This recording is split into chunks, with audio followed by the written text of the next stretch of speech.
Hello everyone, আসসালামু আলাইকুম। Welcome to my YouTube page. আজকে আমি আপনাদের সাথে শেয়ার করব আমার কিছু হারভেস্টিং নিয়ে।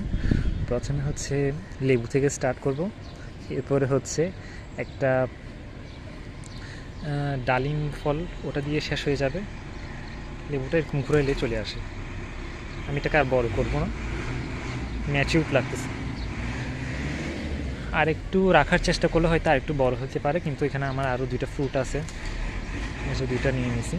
আর এদিকে আপনার ফুল আসতেছে, ফ্রুটে কনভার্ট হচ্ছে। তো যার কারণে গাছও ছোট, এখানেও ফ্রুট আসতেছে, ওই সাইডে ফ্রুট আসতেছে। তো ওটার জন্য আমি রেখে দিচ্ছি। আর এখন একটা আনার আছে, ওটা নিয়ে নিই। তো ছোটো জাতের আনার, এই যে আনারটা, এটা ছোটো ভ্যারাইটিসের আনার। এটা নিচের দিকে কালো কালো হয়ে যাচ্ছে।